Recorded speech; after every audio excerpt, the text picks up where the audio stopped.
And we're live with episode 88 of the Mid-Geek Crisis. You might notice a little difference here. Pedro is not here. He stepped out for the night. He was having some, I think he's a little sick, under the weather. So I asked my buddy Steve to fill in. And so we're going to kick this off right. Let's just go ahead and run through with the intro, and then we'll get to talking. We got a lot of news. We got some delays, right? We're talking about some delays. I hope you can be okay today. I hope you're going to be okay. I'm going to be all right. Let's kick this off.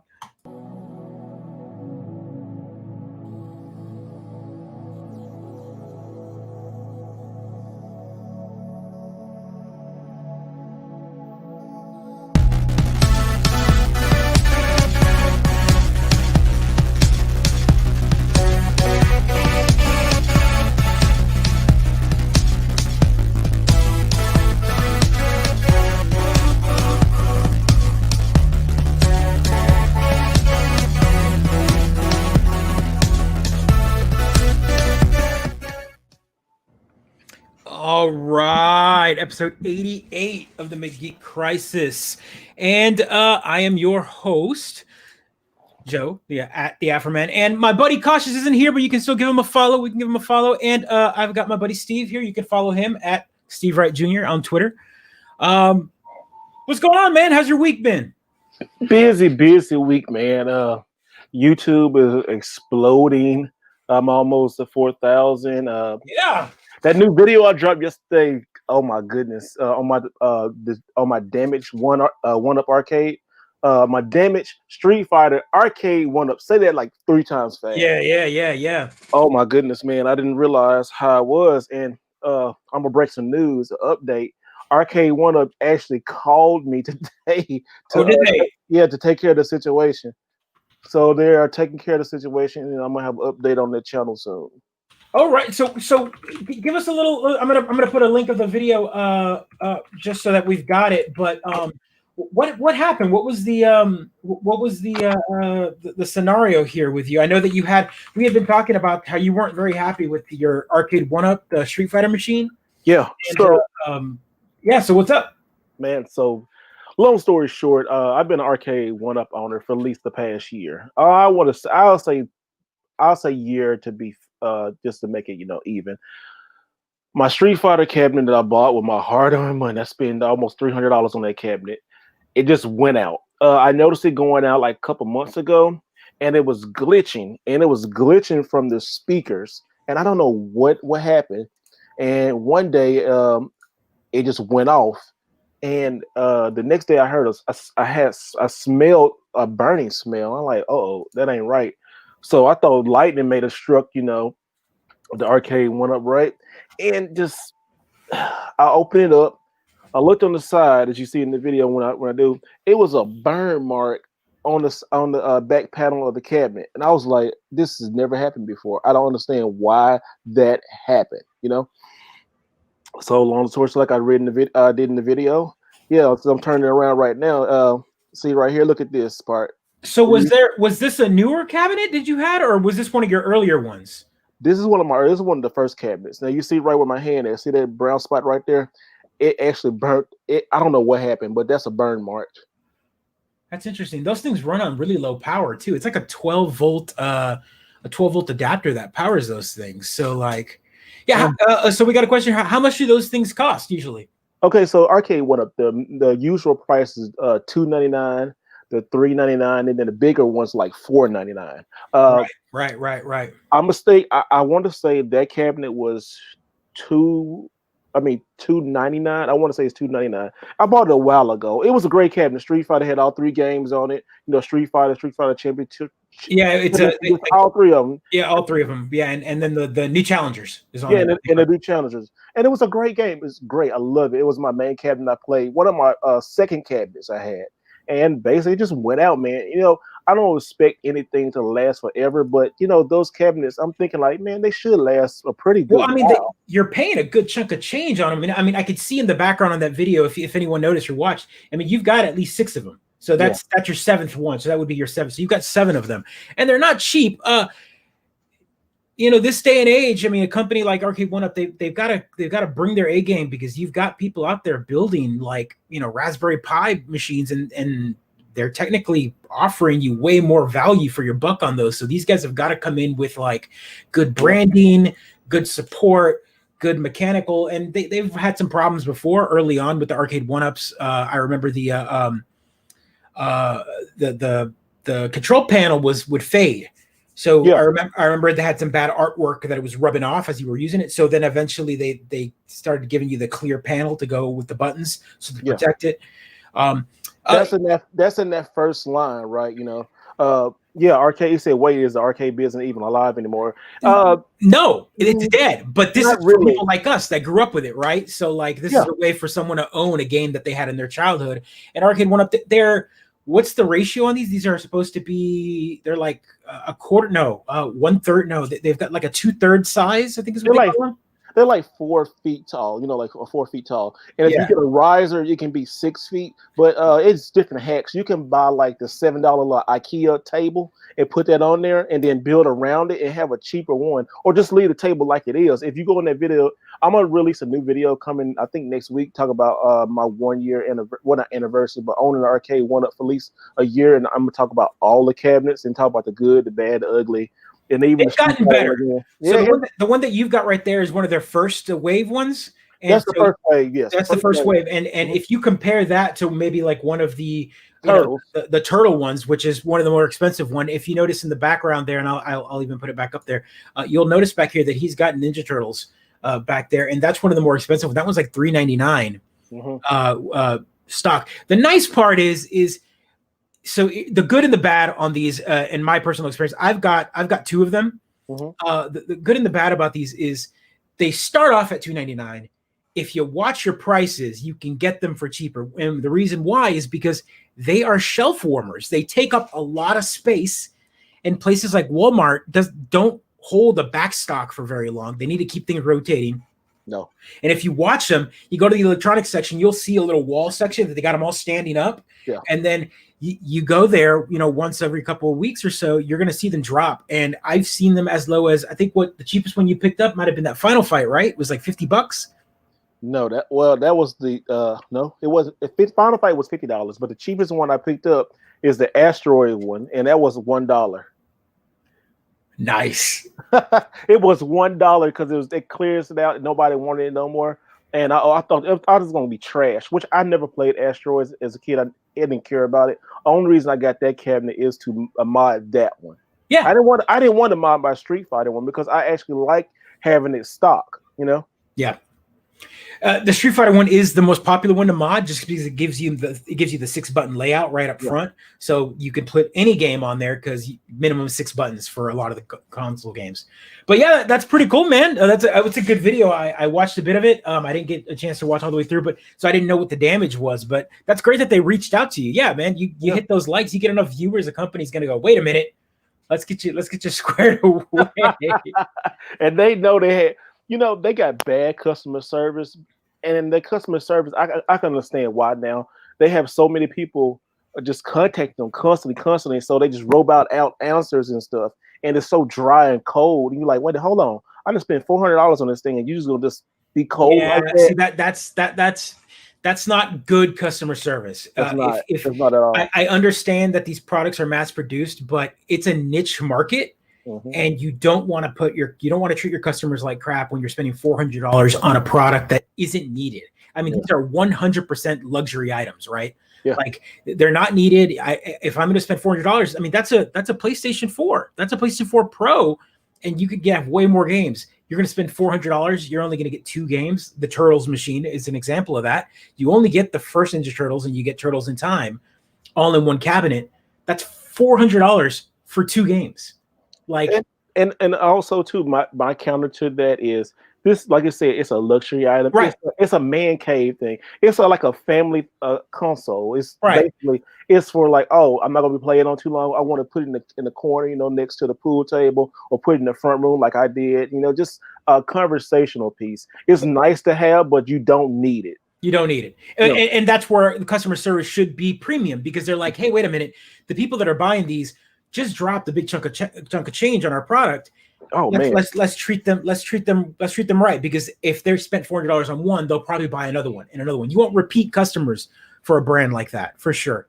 I hate that I had to make a YouTube video because I'm trying to be positive. I don't like talking Yeah, about no a one wants to company. bash a company, especially I in the don't. gaming industry, right? We want to support our own, right? So Yeah, I think when I bought so many.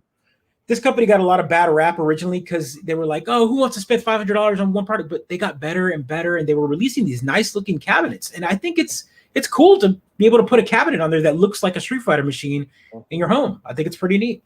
And it's not that super heavy. You can get it through the door. Yes, yeah, that's exactly right. So it's a little thinner, a little smaller, but they look nice, especially when I see them all lined up like that. They look pretty cool, man. That's a cool little room. Oh, thank you, brother. Thank you. Let's jump into some of the news this week. We'll get to. I know what you want to talk about. We're gonna start off in the comic realm here. This just hit my news feed, man, and I'm sad about this. Massive layoffs at DC Comics. This is interesting. I'm people fans of the show know that I'm a DC guy. Okay. I love Marvel. I love all comics. I'm a big comic book guy. I gravitate more towards DC. I'm a big Superman fan. Batman, I like Batman too, but Superman is my number one. I mean, my oldest son is named after a Superman character. Like my second son, his name's Oliver. I mean, he's named after Green Arrow. Like his first name is Oliver because of Oliver Queen. Like, I'm a big DC fan. And everyone knows that. So seeing a company like DC constantly be berated on the internet or berated by fans, I'm going to put that in big quotes, fans of geek media, where people like to pick sides. And I know it's fun to pick sides, but sometimes it gets a little heavy, man. You and I have talked about how social media can be just an ugly, ugly place. DC Universe, DC just did a massive gutting, and we're talking about, I think it was like 300 plus jobs. Oh, yeah, I heard about that. Being lost. There's going to be some restructures. I think COVID has hurt them. They pulled out. DC Comics decided to break ties with Diamond Distributors, which is one of the biggest comic distributors in the U.S., which means that they decided that they were going to distribute their own comics. So for the first time in I think over 20 years, they were going to publish their own comic books. But that was did they say what? Yeah. I mean, the article, there's a bunch in that article saying, specifically what the jobs were. Let's see here. It says that the Hollywood Reporter has word that shocking a third of DC Comics editorial staff were part of Monday's roughly 600 layoffs at Warner Media, including editors such as Brian Cunningham, Mark Doyle, and Andy Corey, the latter of which formed a major part of DC's complete rebranding and organization of comic output in the establishment of the Black Line label. So, this is a big deal for the company, because it looks like they're losing a lot of their old school comic publishing blood, which is sad, because I think with the merger with AT&T, and you're a big wrestling fan, and you know how publishing, how corporations can work, big business works. Mm-hmm. Seeing how the comic book industry is obviously losing money. Kids aren't going to buy comic books. It's all about digital media. It's all about video. It's all about movies. But the best thing I can do is kind of ask you this. What do you think about something like Marvel or DC losing its foundational comic book writing and only going movie based? It could help them, but their movies ain't worth. I think where they shine it is their TV series and their animation studios. The animation studios can't be touched. Warner Brothers and all the DC animated movies have been fantastic. Yeah. Their live action, they're hit or miss. If you're not a big fan, they definitely are different than the norm. We've talked about this on the show, as I don't defend, but I definitely know where the flaws happen, but I definitely can understand that the DC flavor of movies are not Marvel movies. They're not the Disney Marvel brand. And because you've got, again, 22 Marvel movies out there, 23 now, Marvel movies out there, there's a big spectrum to kind of gauge everything out. And so when DC puts a movie out, everyone's like, well, is it like any of these? No, then it sucks. I'm not saying that they can't be good in other ways, but then when DC then tries to be like Marvel, then everyone says, they're trying to follow. Why are they trying to copy? Yeah, I think they had a bad start. Marvel started off slow, and they had a vision. They had like a 10-year vision. Yeah. DC like, oh, okay, let's do this. This is what bothers me about like special genres like comics, video games, wrestling stuff. You get people on the outside who really don't know about it, and then try to bring this corporate mindset and structure that doesn't work. And it proves every single time. You can go to any kind of niche audience that like geek. Look at all the geek audience, and so that you can see all the times it failed. And if you look down to it, somebody broke it down. Somebody tried to come in from the outside and messed it up. Like in wrestling, somebody tried to come in from the pizza industry, and then the pizza industry, and they try to run wrestling. Yeah, try to run wrestling. So that's funny you mentioned that. That's funny you mentioned that because what I'm reading here, if you read the story, it looks like that they are going to bring in. Let's see, I'm trying to find the line here just so I don't get it right. I don't want to misquote it, but it looks like they are trying to bring someone in to run the comic book industry besides Jim Lee. Jim Lee is going to stay on as COO. I mean, he's going to be the big boss, but for business management, they're going to bring someone that's in charge of esports. Well, that may be okay because that's kind of related. It looks like it could be related, but it doesn't always work. Here's another example to that would be DC brought in Jeff Johns to run the movie side of DC, and he failed. But Jeff Johns was one of the head guys for Marvel, for DC Comics. Like, did he write Superman, some of Superman stuff? Oh, he's written Superman. He's written tons of stuff. But Jeff Johns, he's written a lot of Green Lantern. Okay.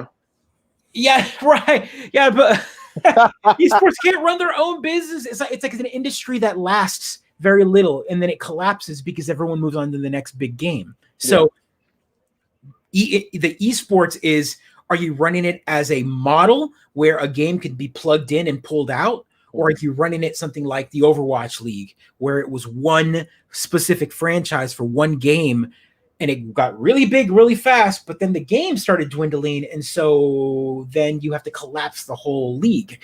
Like, that's where I'm worried about this. This is kind of a big deal story, because this story came out today, but 2 days ago, or it's been in the works, but 2 days ago, DC released their trailer. Suicide Squad. Well, no, not even that. We're getting to that. So they tease that Rocksteady Games, makers of Arkham Asylum and all that, are bringing out a Suicide Squad game, but they're going to announce the trailer at DC Fandome. Oh, my birthday on 8/22. 8/22, they're having a full 24-hour celebration of DC. Like, they're going to announce like video games and movies and trailers and new TV series and comic book events and all this. But this is like next week, man. Like, you just literally gutted your entire company, but now you're like, oh, pat on the back. Like, it's totally bad timing. All that purge could have happened after you try to get good news, because now you're going to have all of this horrible news shadowing this supposed to be good experience. They better not bring no bad news on my birthday. Sibling, that's a good thing. I have heard multiple rumors about that, about Disney maybe picking it up. I mean, right now Disney's gonna buy it. I don't know. I don't know how I'd feel about that. I don't know. I don't want the DC and Marvel universe permanently merged. There's too many overlapping characters. There's too many. Somebody gonna have to die. Right. A lot of folks gonna have to die. Ooh, right. That's gonna hurt. Right. So we will cover that news when it happens. But right now, DC is its own entity, and I think it's a very different universe than the Marvel universe. When you really want to, compare, you've got DC's. I mean, every game has always talked about it. They're like these gods among heroes. That they're pretty much a pantheon of gods. I mean, you've got Wonder Woman, Batman, Superman. The Trinity itself is already this massive powerhouse that pretty much can overshadow most of the Marvel characters, because the Marvel characters are supposed to be like the everyman hero, right? Like anyone could have risen up to be that hero, and DC characters tend to be like gods, and then they got to come down to the human level, right? That's the big difference, I think. Let's see here. DC's a little bit more darker, but it's only darker because that's what people want it to be. They have been campy. I mean, this is a company that was all about like Super Friends. Well, yeah, it has back in the day. Batman 66. Like, I mean, you want to talk camp. I mean, DC was all about camp back in the day. The only stuff that will be in danger of being dropped are stuff not already in progress. So stuff that hasn't been started might be in danger of being dropped. Yeah, that's a good point. So movies, books, TV shows, etc. We don't know what's going to happen. I'm very confused about this move.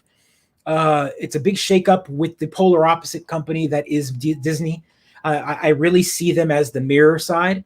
It's the Bugs Bunny side to the Mickey Mouse, right? Like we've always known that's what Looney Tunes is Warner Brothers. Warner Brothers is DC. It's all that umbrella. It's that smaller umbrella of media. And to see things like that company get shook up like that means fans suffer. And I don't want that. It's right. That's right. It's darker because they had Alan Moore and Frank Miller writing for them in the 80s. And then Warner Brothers decided that they wanted to be more, they make good movie material. Absolutely. So the Batman 89 movie is very, very based off of a lot of the Frank Miller stuff, which is, if you're unfamiliar, Frank Miller is the guy who did Sin City, who did, the 300, that very dark, brooding feel. He wrote Batman Year One, which without Batman Year One, you wouldn't have that brooding, dark Batman. Like that is where he came from. A lot of people who are not in the know think that Batman 89 movie is all about Batman. That movie was nothing about Batman. That movie was all about Bruce Wayne. Yeah. But it was good. It's good. It's still held up. Oh, it's great. HBO is owned by Warner Brothers. Warner Media is part of HBO. That's why HBO Max is where all of the DC shows are going to now. Turner Movies, Turner Classic is part of the Warner Brothers. So everything Cartoon Network, everything DC, all of that is all under the HBO Max umbrella. And also, too, somebody, one of not founding fathers, but a guy who helped get AEW on TNT has left. So we don't even know that might be a fallout for that. Yeah, exactly. The stream, the DC Universe is dead. Yeah, which is interesting. That's another streaming service that DC started. They had their own like streaming service where they had all their DC movies and shows. Like it was, I've been a member of DC Universe for over a year now, and it was a way that I could watch like all the Justice League, Batman the Animated Series without me buying them. It was just kind of like a Netflix for all of that. And slowly but surely, they've been pulling shows out of that and dropping on HBO Max. So DC Universe will be dead, and they'll be merging it with HBO Max. So I don't know, man. It seems weird. Like they just launched a streaming service that is HBO Max. Now you're going to shake it all up. I'm concerned. I'm hopeful for the future. Yeah, that's right. They did Watchmen, and Watchmen was an HBO show, and that's a DC property. So yeah. Man, technology, I mean, stuff is changing day by day. Yep. Everything is changing.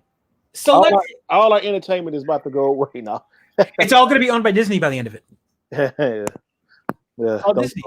Don't start that. So I'm going to jump to another story we're going to bleed right into video games, but one that'll bridge the gap a little bit. And this is a story that you might not have caught. Street Fighter producer. He's gone. He's gone, man. After 30 years, he is gone. Yeah, man. This is a sad one, man. I'm a big follower of the fighting game community, and Yoshiniro Ono is huge. He's a big personable guy. I've had conversations with him on Twitter. I know plenty of people that are friends with him personally. It's great. He's a funny guy. I mean, if you've ever seen him, he's always carrying around his little miniature Blanca, the little Blanca. He's always like taking screenshots. If you take a selfie with him at a con, he'll put Blanca like on your shoulder and stuff. I mean, he's like a happy-go-lucky guy. But after 25 years, here's the guy that kind of fighting games wouldn't be where they are right now again without him. He was the reason why Street Fighter 4 came back. Like fighting games were dead, man. Yeah. We didn't like early on in the PlayStation 2 life cycle, but with Capcom SNK 2, that was one of the last major 2D fighters, like 2D platform style game fighting games. And after that, we got nothing. and midway through the 360 lifespan, he was like, we need to bring Street Fighter 4 in.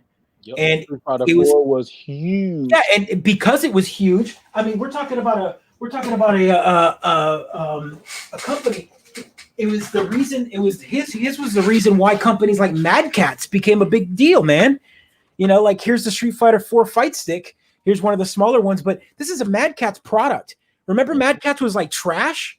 Like Mad Catz was trash for years. And then they brought this bad boy right here, like this one and the TE stick, and fighting games came back. I mean, they started using solid metal bases. They were using arcade quality products. They actually talked to Japan and got Sanwa parts. Like, I mean, this is badass, and it's all because of a guy like Yoshihiro Ono, who brought Street Fighter back to the masses, and it made Evo a thing again. And all of a sudden, because of Street Fighter, we got games like, you know, more Blaze Blue, more Guilty Gear. We got Marvel vs. Capcom 3. I mean, there was just fighting game after fighting game. And it's sad to see him leave, man. I don't know where he's going. But yeah, Capcom, man. Like it's a big name to see gone from Capcom. Capcom has, in the last 5 years, though, you know, they lost the original producer, the Mega Man. Yep. You know, all these guys are just leaving. You know, who left? What's his name from Metal Gear? Kojima for Konami. But you got a lot of guys are leaving it. Like last our heroes. I say our heroes, but our main staple guys are. You know, you got to admit they're getting old and they want to do something else in life. You know, they don't want to sit there and produce more games. Maybe they do. I don't know. Capcom has been all about like, okay, so they either do small little remasters or they kill it with things like Monster Hunter. I mean, they've got Street Fighter 5 still, but that game it's hit or miss for people. It needs a refresh. Street Fighter 5 needs a huge refresh. It did. It got a refresh last year with Arcade Edition. Yeah, that didn't hit that great. It didn't hit, and the reason being is because it's console locked, man. It's console locked. It's on one console, and it allows a lot of it. You have to be part of one particular owner, so you have to have a PS4 or a PC, but you have to be a PS4 owner to play it. And the reason being is because Sony gave some of that money to actually make the development for Street Fighter 5. And that's why we'll say later, but that's why Sony is around the world running business. You might not like it, but Microsoft can learn from that a little bit. I don't think they don't need to learn anything. They know what they're doing. We'll see. Well, no, we'll talk about it right now. We're gonna kick it off right into that, and we're gonna start off with let's start on the sad end of the spectrum here. What's sad about it? The sad was gonna be that awful state of game last Thursday for Sony. Do you want to talk about that for a second? Did you watch this? I didn't watch that horrible mess. I just saw it. That was a mess, sir. A mess. Look how happy. Hold on, y'all. No. I'm not happy. Look how happy. You see how happy he is. Look, you gotta read between the lines, guys. No. He is so happy. I'm not. But wait till we start talking about Xbox. You're gonna be like, this whole attitude gonna change. I'm gonna pass out this shit to everybody. Trust me. I've been waiting for this. No, you know it. I don't hate Sony. Like, I know I'm critical. I have to be critical for the ones I love. And when you're top dog, I know, I respect, and I see that Sony is top dog right now in the console industry. So thank you. You admit it. Hold on. Finally admitted that. No, there is nothing admitted. I've always said it. We've talked about it on the show. We know who has the numbers. Yeah. We know who has the numbers. There is no denying it. My audience here knows. We talk about it. We talk about the business side. We talk about how, what's accessible for gaming, what's accessible for gamers. But also the theme of our show here at the Mid-Geek, if you're new to the show, is that we talk a lot about expendable income as being someone in the late 30s, early 40s, time, and raising our kids. And so one of the big caveats to all of this is a lot of the games that are Sony games, I don't have the time to play because they're very deep single player games. That's been the trend with Sony and their exclusives. And at the same time, they're games that I don't get usually day one because they're $60, and I'll either wait for it to drop or I'll wait to see if I'm going to invest that much time in a game. Not to say that I won't buy it as a collector and as someone, but sometimes I buy games and I don't get to play them. Like the Spider-Man game, I never got through it. I didn't finish the last God of War, even though I wanted to. I just don't have time. I got 2 kids. On the flip side, we praise Microsoft with the Game Pass thing a lot here because it's a way for me to pay. I've already paid for it. It's already part of my subscription, and I'm able to go. They drop new games on Tuesday, and they go, "Oh, here's 4 new games under the Game Pass," and I'll sit on my couch, and I'll go, "Ooh, that's a fun indie game that I've been looking at. Oh, I've never heard of this game. Let me download it because it's already free. I don't have to buy it. I'm not spending $60 to realize I didn't like it, like the people that bought The Last of Us 2.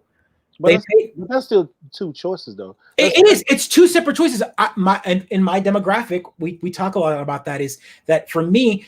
I play Sony games when I get the chance, but it definitely is less of the console that I play because I don't get to have the bite size of gaming. I have to either invest a chunk of time to play a game. So basically, you prefer Xbox. You prefer no, but what I do prefer is the way that the games are being delivered to me.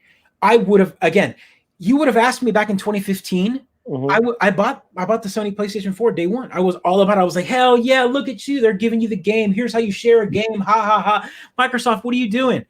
But as the generation progressed and I got older and my kids got older, I started seeing like my kids will grab the Xbox and turn it on and like, oh, they've got Hello Neighbor right there. They've got Secret Neighbor. They've got Human Fall Flat. Those are the games that they're playing. Like those are the games that they want to play because they see their friends playing it and they're all included in the subscription. I don't have to buy the games anymore. They're already there. They're a part of it. Yeah, see, here we go, Vagabond. The 2-hour refund policy on Steam is the best. Is this worth my time trial option? And that's where I want Sony to adapt. I need them to give me something to match that. But they're not going to do that. They're already ahead. They don't really need to change. That's the mistake. That's the hubris that's going to bite them. I don't think so. I really the media don't think is seeing it. That they're already talking about it. They're saying that, look, man, they're playing a war with rules from last generation. They're following the same roadmap of 2015, and the world has changed. The world has changed, but gaming hasn't changed like that. I don't think so. I think people, as you've seen today, the Halo drop or Halo pushing back to 2021. Xbox came out. I mean, they've just been stumbling and bumbling ever since this generation. And like I said last time when I was on here, both systems don't need to come out right now, and I don't know why they try to push out both systems. You're right. And you look at it just because, like, if we like one thing, you only like Xbox, I'm only like PlayStation, but we both can see that both of them are making a big mistake. And if you look at the chatter, if you look at everybody's talking about Xbox, Microsoft right now is making huge mistakes again right out the blocks. I don't think they're making any mistakes. I think give me one reason why somebody should buy Xbox One X. A Series. I'm sorry, Xbox Series X. Why should somebody buy a Series? The day you buy it, the day I pull it out of the box, if I am not an Xbox subscriber, you will get a 30-day pass to Game Pass, and you have access to over 300 games. But you still can do that with buying an Xbox One X. But you can't do that when you buy a PlayStation. I mean, but still, I'm saying, the question was why? But no, the question is why. Give me a reason why. You could do the same exact thing. Okay, if you buy a Series X or you could buy Xbox One X. I mean, if you don't need to buy a Series X. Nobody needs to buy a Series. Only reason you're gonna buy a Series X is to have a new shiny toy. I'm saying it's no reason. If the price is already there, like here's the thing: is Microsoft already stopped production on the One X because they knew they want people to push them to their new system. Right. That's smart though. That's smart. That's exactly it. You just said. Hold on. But PlayStation is doing the same thing. They're not making. I ain't said they're not making no PS4, but they're pushing everybody to the PlayStation 5. Vagabond, aren't you a developer? Don't you work on a game? I mean, you don't have to say what game, but I think you've got it right. You work on games. They don't care about the console itself. They don't care. But that may be the biggest mistake. It's a gamble. It's a gamble. I'm saying no. It's a gamble worldwide. It is. They have listen. We all know Microsoft, and I'm not rooting against it. I'm just looking at what is facts. Microsoft has always struggled worldwide. They do not sell in Japan. That's what Yes. a lot of games come in. Right, but here's the thing: just because they don't sell in Japan doesn't mean that Japanese companies don't publish their games on the system. No, that's true. But I'm saying it's a Right. it's a thing right here. We're at the fork in the road. Will Sony trying to be like Apple and succeed, or everybody's going to want like, hey, I want a 5, I want a 6, I want a 7? That's the exciting part about this generation. Yes, it is. We don't know. It's the fact we don't know how this generation is playing out because the rules have changed. Yeah, we don't. The market is very different in target audiences. He's right. It's big enough to sustain both strategies. I agree with that. But I think right now the idea here is the Switch is sitting right in the middle of these two titans. Going right here. Look, the Switch is right there. I mean, there. they're fantastic. Right we there. talk about it. We love it on this show. I love the Switch is the perfect console for anybody on the go. It gets all the good indie titles. It gets the true exclusives. And I'm going to say that right now because I was watching a video, Game Ranks, fantastic channel. If you don't watch them, Game Ranks just put out a 5 things that have changed this generation, and one of them was exclusivities, and they put that in a big old asterisk because they said even Sony isn't getting them anymore. Games like Horizon Zero Dawn, games like Death Stranding, a game that they sold a exclusive version of the PlayStation 4 Pro, is on PC now. Why? Because these AAA studios spend millions of dollars on development, and to put it on one system is stupid. So Microsoft, and again, the smart thing is, and smart and dumb because they're doing it first, and by being first, you kind of put yourself out there, is they're making exclusive. Everyone's like, there's no exclusive games. I can just play it on my PC. But you're still spending money on a Microsoft game studio. Like it's still an Xbox Game Studio game. They're still getting money. So that's where I need to, that's the change of this industry right now, is that Microsoft, we're still looking at them like a console maker, and they're not making consoles anymore. They are making games and a system for you to play their games on, but they're like, hey, by the way, we own the operating system that you play those games on. But we're still Microsoft Windows. You know who did that and who tried to do that and lost?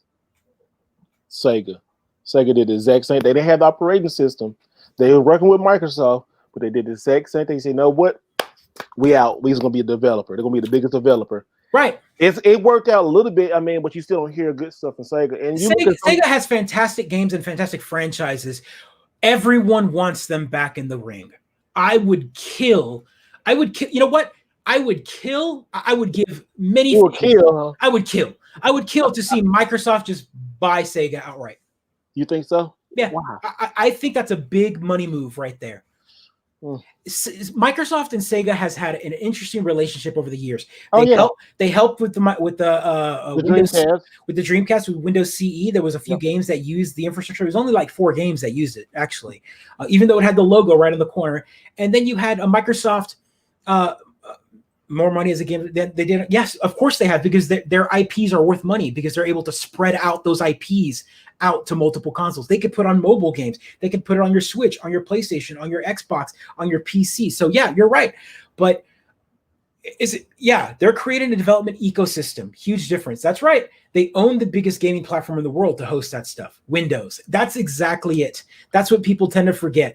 Everyone keeps thinking that it's a war with a console when Microsoft is seeing the bigger picture about gaming. They're basically doing this. It's like, you buy a console, fine. You don't want to buy our console, whatever, but you're still going to want to play one of our games on one of your systems. And if you're going to say PC, well, then you're still giving us money. Yeah, the PC thing is, to me, is never interesting, because I just don't have a PC, and I don't want to do all them updates and stuff. I'm talking about like strictly games, like gaming. Sure. Gaming. It's Nintendo and Sony and then Microsoft. And you could say it's Nintendo, Sony, and Microsoft. Microsoft right now is dead. This is the thing which is making me mad about Microsoft, and it's disappointing to me. They're still doing the same stuff they were doing at the beginning of the last generation. They said they're gonna give you all this promise, and it don't come out. Like each little what was the game showcase they did? Each game showcase they did was disappointing. Now they disappointing us again. How many times can Microsoft? Wait, hold on, time. Hold on, no. Are we talking about which game? How many Which times showcase? No. Both showcases they put out. How many showcases can they put out? How many times can Microsoft disappoint us to people like, you know what? I'm tired. I'm gonna see what somebody's gonna have. So because, here's where your bias is showing. No, I know. I would understand. I would say I like Sony better than Microsoft. Right. I'm not gonna hide. You're literally dismissing a whole genre because all the every showcase they've shown. Microsoft has had 5 showcases this summer, and all the first 5 ones were all indie developers. But they were boring. You've just dismissed 5. I'm not dismissing. I'm talking about they were boring. They weren't boring. They were fantastic games. They just weren't up to your snuff because they were. If it had said Sony at the beginning of the showcase, you would have been all over the fact that Sony is giving props still. It wasn't because. No, I wouldn't either. Because I was saying some of that stuff. The last thing Sony did was terrible and trash. I didn't watch it. It wasn't worth my time. People are kind of hungry for games now, which I love that. I'm glad they hungry for games. But Sony is still doing things. They're doing stuff to say the right way. Microsoft is trying to take that chance. But right now, what is the right way? They haven't released a price. They haven't released a date. No, but the date is going to be PlayStation games that you've already played. You just bashed Microsoft for saying that big mistake pushing Halo to next year. Yeah, fine, they push it to next year. But what's the exclusive game for PS? Give me a reason to buy PS5. I don't have any PS5 games to play. Spider-Man. No, that doesn't come out till Christmas. No, Spider-Man. But it's coming. It doesn't come out till Christmas. But it's coming out this year. Yeah, but Spider-Man. It doesn't come out launch. Ratchet and Clank. Not a launch game. That's 2021. Launch window. No, like last 2021. window. But we don't. But I'm saying, but we don't know. No, we don't know how many. But they still got one, and they could push that back too. But like I said, Microsoft is trying to make all of these promises, and they cannot fulfill them. You've said that, but they already have. I want them, but listen, They have. They have set the ground rules 2 years ago. They started Game Pass. Game Pass is excellent. I suggest anybody get a Game Pass, but I'm telling you.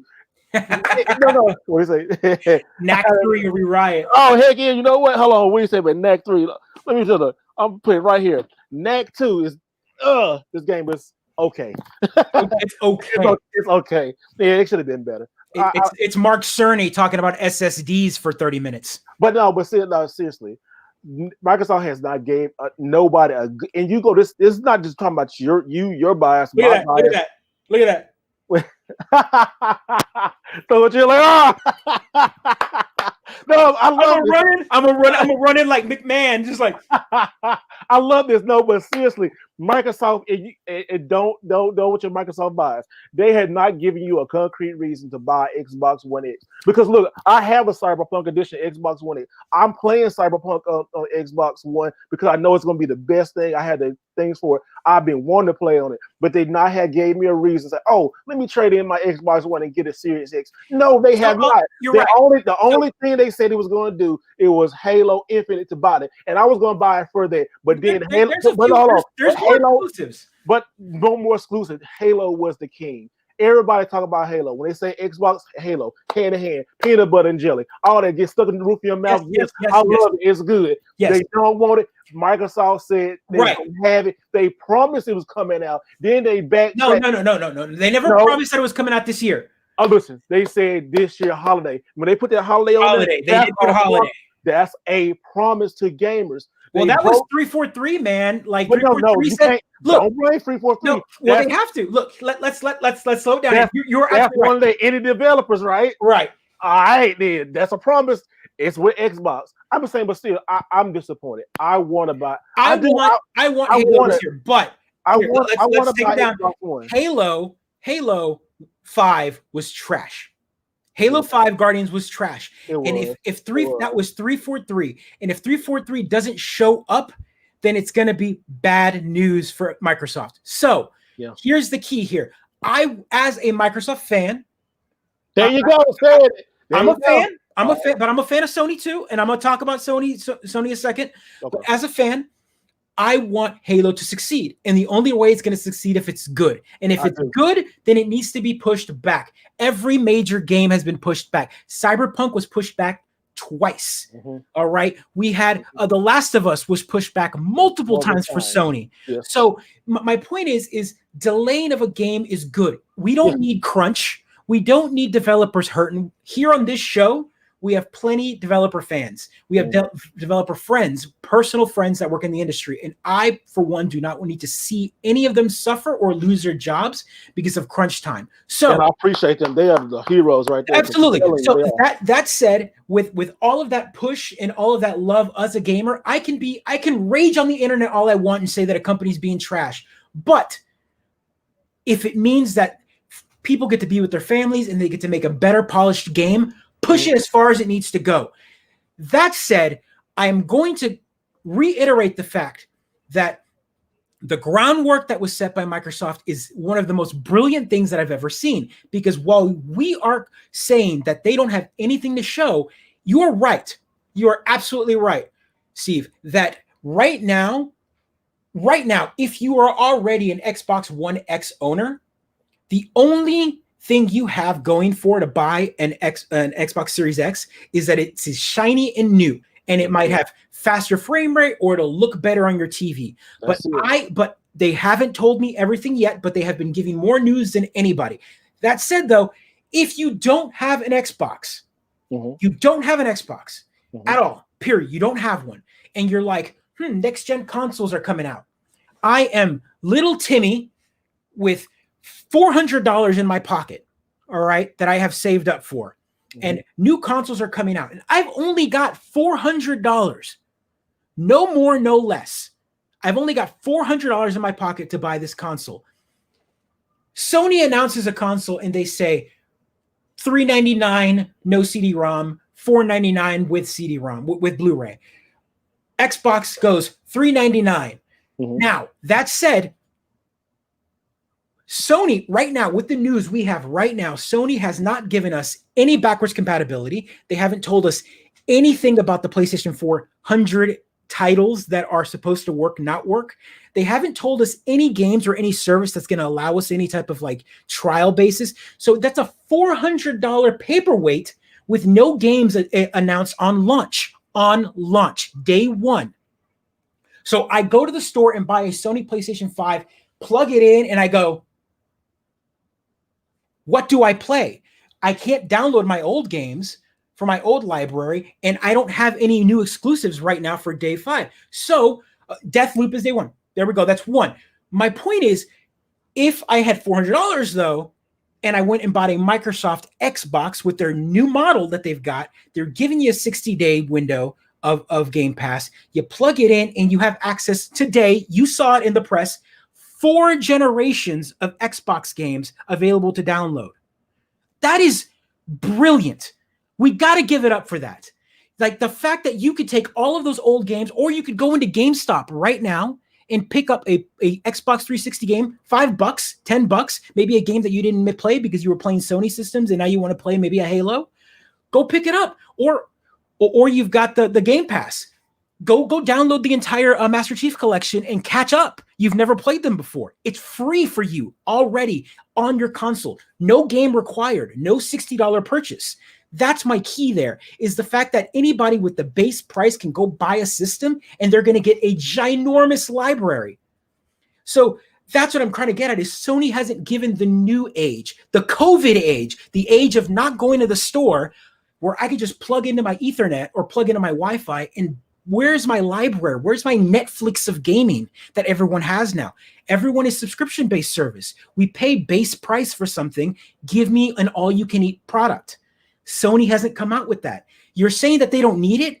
That's fine, but the world is moving on. People are watching movies on Netflix. They're watching movies on Disney Plus. They're watching movies on the what's new on my subscription service. And so that's why I'm saying that Microsoft is selling you a service secondary to their hardware. Sony hasn't showed me anything.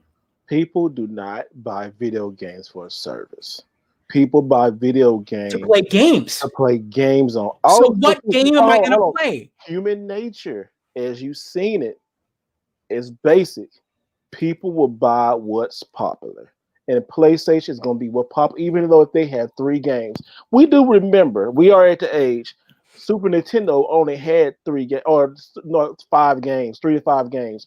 What Nintendo 64 didn't have that many games. Same as Ah, GameCube, but it but had Mario 64 and it they had had, Super Mario World. but Like, still, but I'm telling you, they only need one. And they said Spider-Man Miles Morales is coming. It may be a 5-hour game, just like Resident Evil 3, but it still will be a PlayStation 5 game. People want to play. Listen, when people buy, I'm telling you how I know people. If they buy, okay, let's say Halo Infinite came out. They bought an Xbox One Series X and they bought PlayStation 5 with Miles Morales.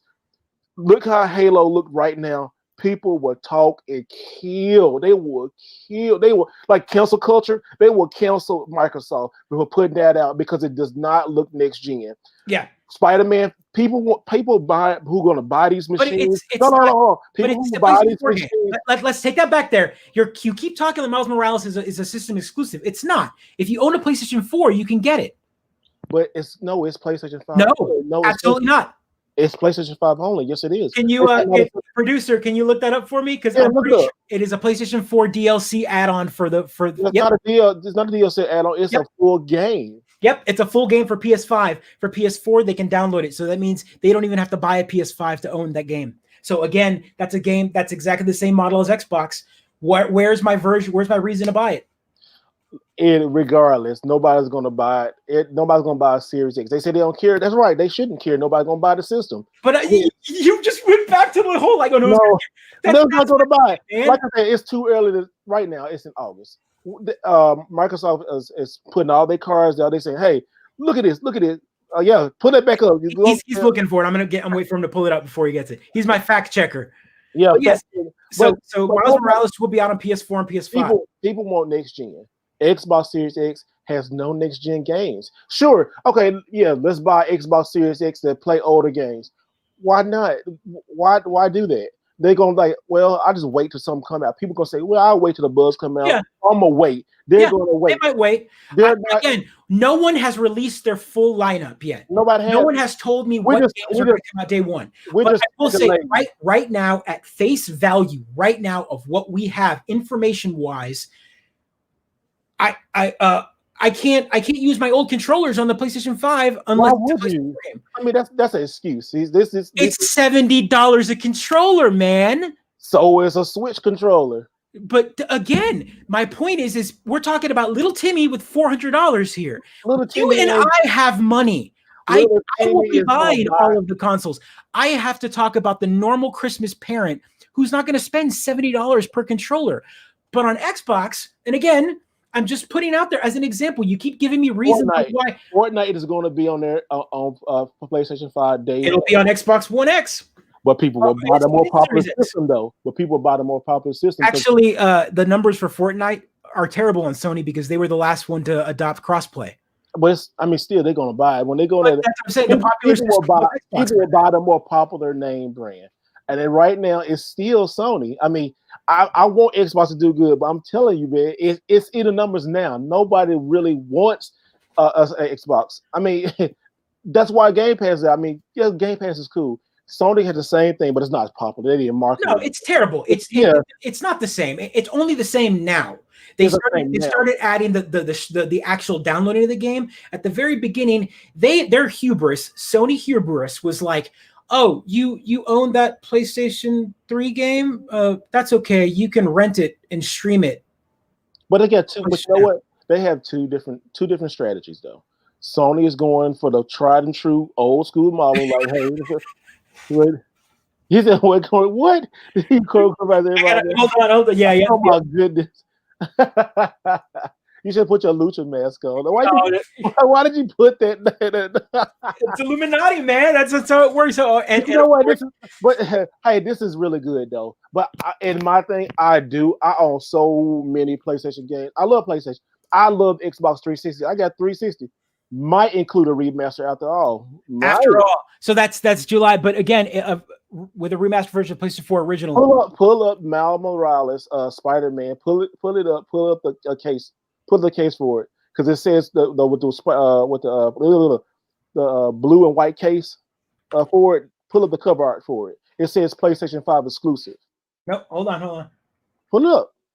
Pull up that good PlayStation stuff. PlayStation is going to wipe the floor with Xbox. No, I'm sorry. No, I hope both. I hope both of them do good.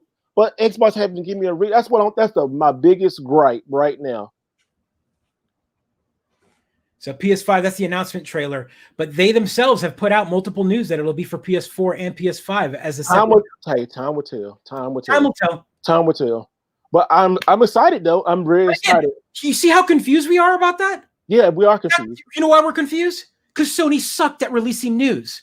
They totally mixed up. But they don't suck with selling games. People choosing. Hey, Microsoft survived the Red Ring of Death. PlayStation will survive this. So it's a little bump in the road. It's a bump in the road. Yeah. Yeah. And then what? Hold on. This is what a little pettiness Microsoft tried to do. Then they bit them in the butt. They tried PlayStation. Everybody know the PlayStation 4 controller ain't gonna work on the PlayStation 5. Then here you go. Oh, but our controller works. Then he come in like, oh, but we gotta wait for Halo to come out next year. That's what you get for being petty. Yeah, but Sony doesn't have an accessibility controller. They will have one. No, they will not. They will not. Xbox has partnered up with multiple companies, and you know what? That's great. That's great. But that's a super small niche. It's veterans out there with disabilities that need to play games, man. Yeah, that's and great. The fact that those controllers are 90. I know you are. That's why I'm saying that should appeal to your better nature. The fact that here's a company doing something good for players, and when let's say here's a good example. If someone when I go to PAX, I give a lot of money to the disabled gamers. It's a big corporation, a big charity that I love giving to. Yeah. And one of my favorite sections is I always, when that adaptive controller came out, the Xbox one, what was amazing to me was Microsoft, the company that big and that closed door, was anyone can develop adapters for it. You had people using Wii remotes and stuff plugged into it. And the reason being is because they were showing that you could have people with low hand motion to be able to play it, foot pedals, big buttons for triggers and whatnot. Those specialty setups are expensive to put together.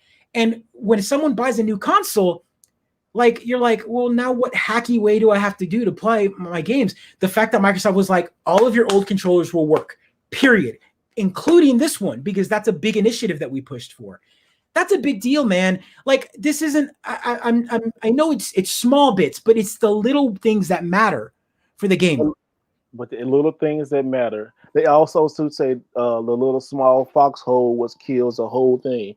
And these little small holes, these little mistakes, these promises. That's not a mistake, and it's not a promise. They've already filled it. It's no. I'm saying the controller and the system release. That's two separate conversations. Right. We're not trying to find what they did here and what they did to win. The meat of the matter of the conversation is Microsoft right now is stumbling and going back on their promises that they said they're going to make. It's good that they pushed it back. It's good. We're going to quash this right now. We're going to end this. We've got to move on to another subject because we've got a few minutes.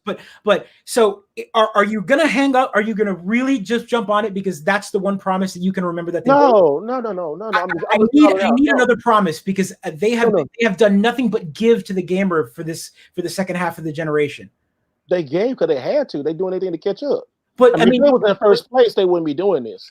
You say that, but Microsoft has been doing backwards compatibility and all sorts of things for many years, even when they were on top with the 360. That's all good though, but they tried to push the digital age too much, and they got killed for it. And they've been suffering. And now everyone's looking back and going, "Oh, damn." That's still people still want a physical collect. People still want to. That's only a small niche. People. I think the niche is backwards, son. I think right now. I disagree on that one. I on this channel talk about physical collecting a lot. My partner is a big digital guy, and I say I like to have physical. But on this conversation between you and me, I'm gonna stick on the digital side because I know where it's going. I know companies like Limited Run that are you and I both know how terrible that model is turning out to be. Well, that the only terrible model because Sony did their thing right there on that one. The limited stuff and the limited with switches. They new model they pre-order for 4 weeks is good. It's really good. It's better. It's a lot better. It just we gotta find a way for people these bots and people buying up all the stuff and putting on eBay that killing the industry on that mess. Yeah, Rudy, we talked about that earlier on the show. We were talking about how with Yoshihiro Ono leaving Capcom, there's Street Fighter V was exclusive to one console, and you're right. If it had been a multi-console thing, it would have been better because let's be honest here, games run better on Xbox One X. It's a more powerful system. There's no lies about it. Like it's a more powerful system than the Pro. So if Street Fighter V had been ported to that, there might have been better frame rates, better all sorts. Like it just. Again, but you stuck it with one system. So sure, that would have been a good system seller and would have helped the game kind of reach bigger audiences. Maybe they can. I don't like it. I like exclusives. I do like console exclusives, true exclusives. But these time exclusive stuff, they're okay too. It's so different than it was 10 years ago. Right. And it's that's so different. 10 years ago, 5 years ago. We'll have to wait and see.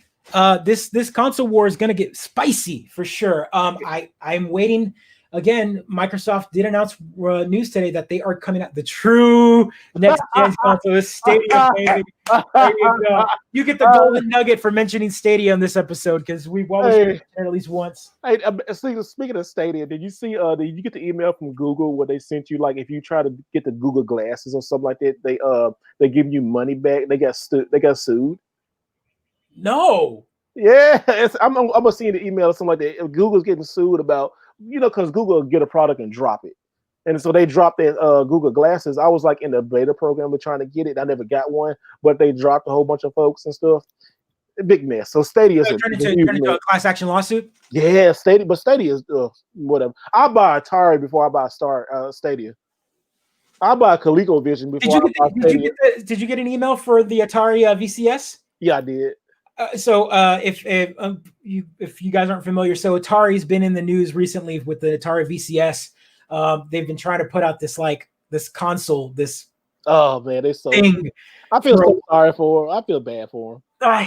But it's who because Atari is just a shell at this point. It's literally owned by multiple people. It's got one. The name is what sells, and the designer of the board in the VCS was shafted out of money. I mean, it's a mess.